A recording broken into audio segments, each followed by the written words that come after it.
la doctora Jimena Echenique, quien es profesora e investigadora de la Facultad de Economía de la UNAM. ¿Cómo está, doctora? Muy buenos días.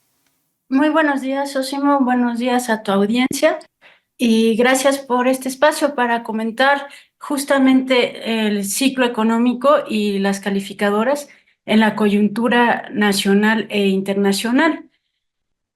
Con la Sí, final, sí. perdón, adelante, doctora, la interrumpí. No, adelante. Pues, doctora, me gustaría, si es que, además de esta presentación tan interesante que siempre tiene para nosotros, nos pudiera explicar qué es el ciclo económico, en qué fase del mismo se encuentra México y qué papel tienen las calificadoras para situarnos en contexto. Sí, el ciclo económico lo va a medir el desempeño que tiene el PIB y pasa generalmente por cuatro fases, ¿no? Una de desaceleración, una de recesión, otra de recuperación, hasta finalmente expansión. Entonces son esas cuatro fases las que generalmente integran el ciclo económico.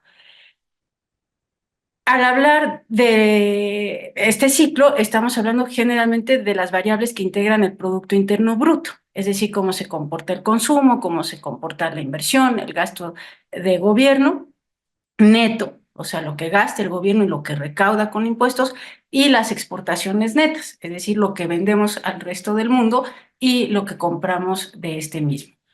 Entonces, el ciclo va justamente a medir las fluctuaciones de este PIB. Lo que vemos desde la globalización es que este ciclo económico no está alejado del desempeño del ciclo financiero.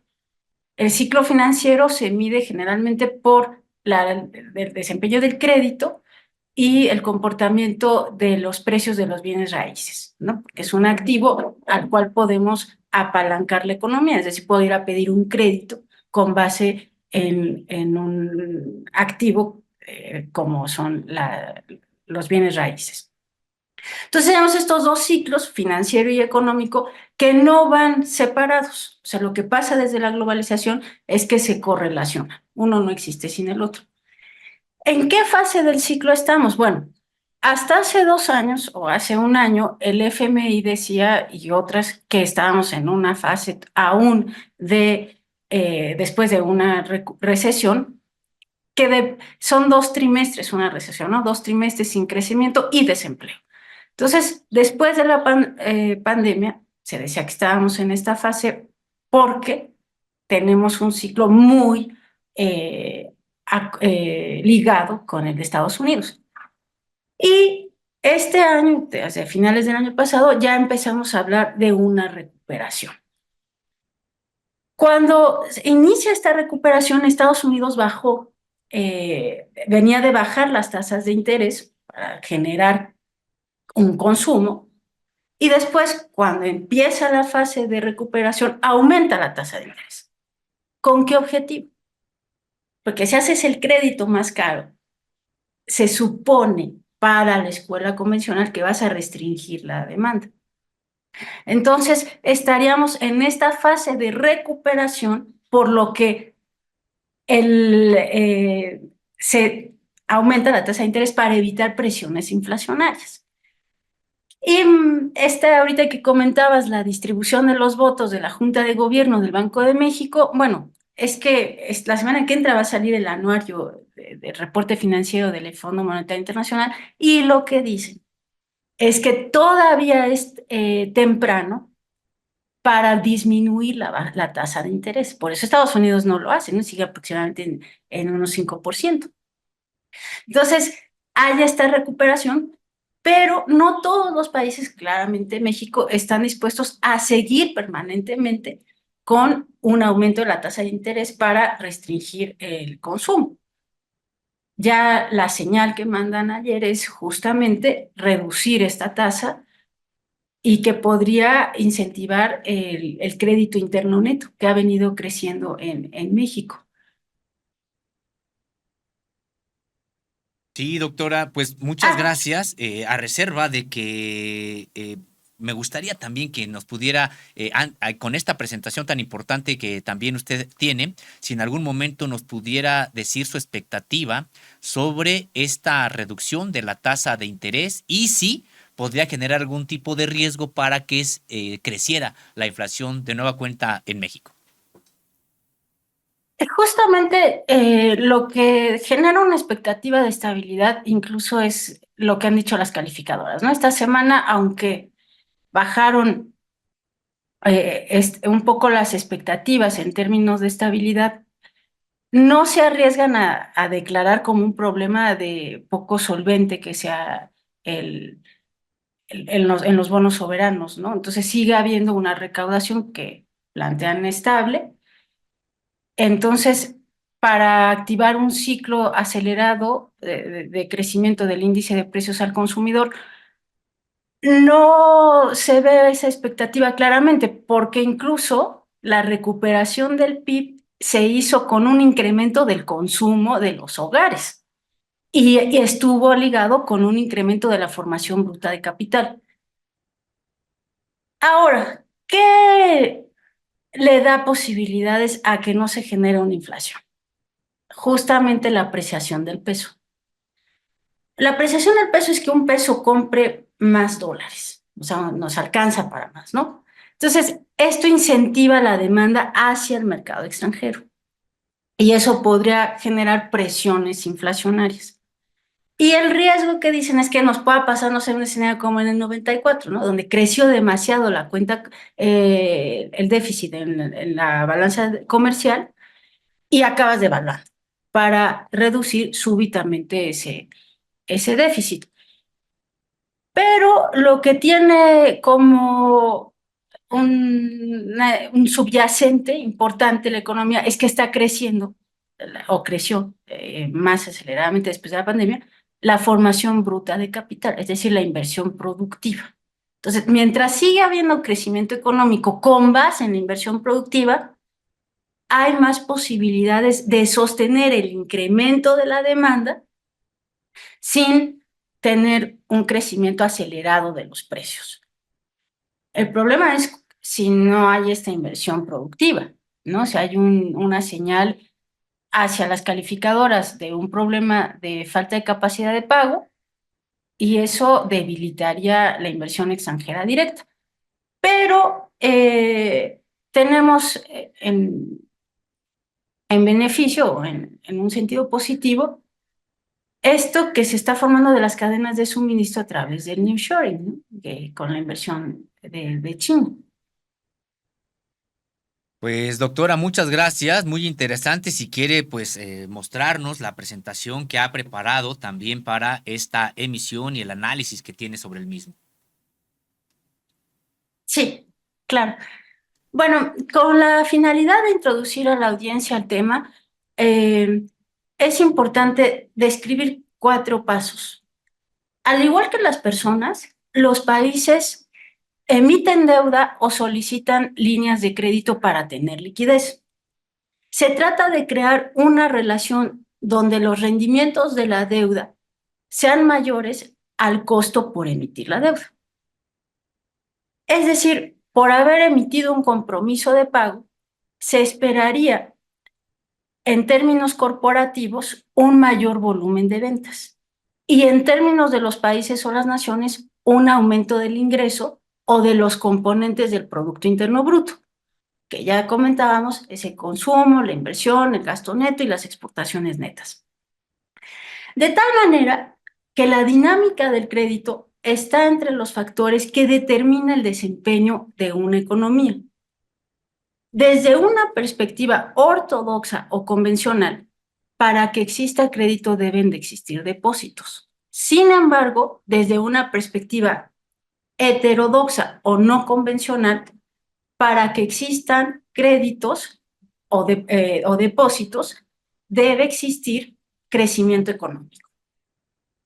En estricto sentido, el ciclo financiero y el ciclo económico se desarrollan conjuntamente. Ahora bien, como podemos observar en la imagen 1 y en la imagen 2,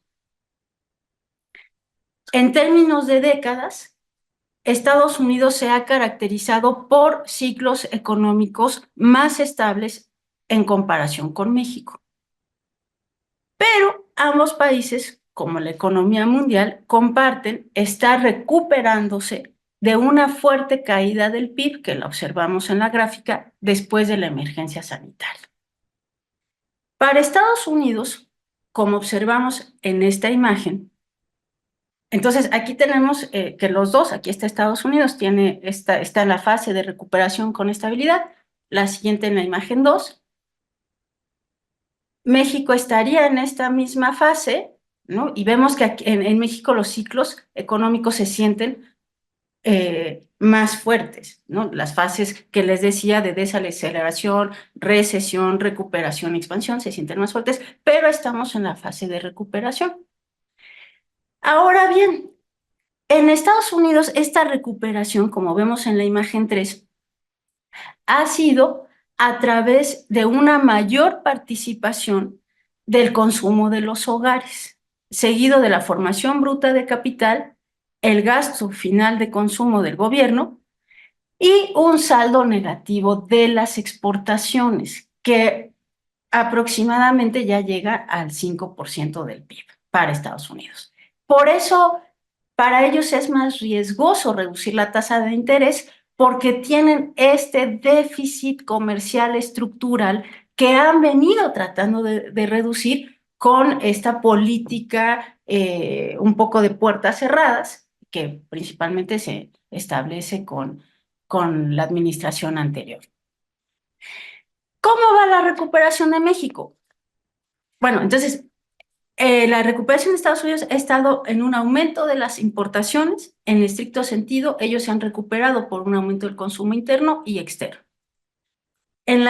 Para México, la recuperación comenzó con un repunte del gasto de los hogares, un aumento de la formación bruta de capital y también un aumento de las exportaciones netas. Ahora, paralelamente a esta recuperación de las economías, con base en el consumo interno y externo, el ciclo financiero estimado en esta exposición, o lo que vamos a presentar por el crédito interno neto en moneda nacional, ha presentado un comportamiento menos estable, tanto en Estados Unidos como México. Por ejemplo, siguiendo la imagen 4,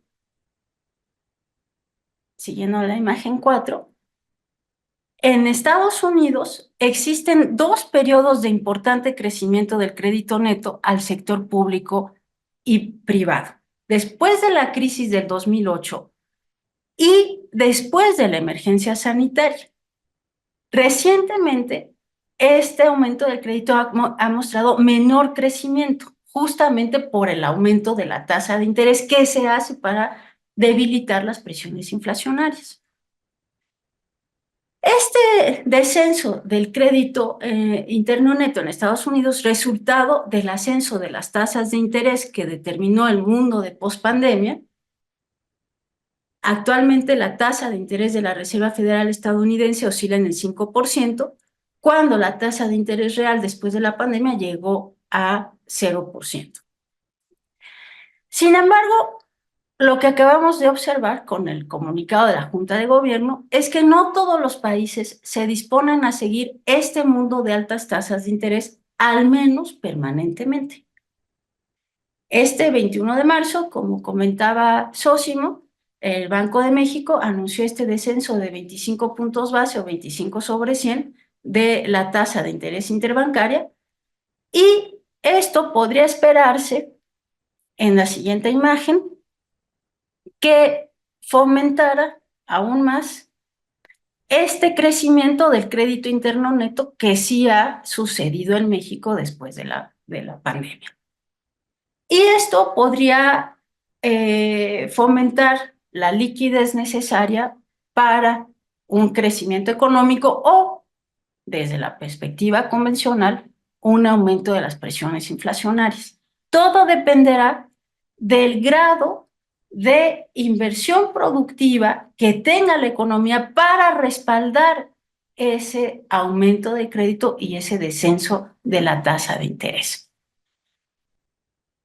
Con el mundo globalizado no solamente depende de las condiciones internas del país, sino de la interacción con el resto de las economías, que eso es lo que dice el FMI, ¿no? O sea, frente a un escenario de guerra y de crisis, dice, no pueden aventurarse, pero esa es la receta convencional, ¿no?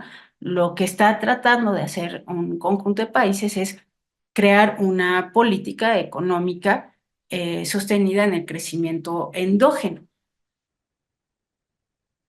Doctora, pues interesante esta parte sobre las posibilidades incluso que se abren al país de haber un grado importante de inversión productiva y de acuerdo con su análisis, con lo que usted observa, hay esta posibilidad de un grado importante de inversión productiva que logre precisamente pues capitalizar esta decisión del propio Banco de México y que pues sea precisamente incluso una ventaja y no pudiera traducirse en alguna presión inflacionaria.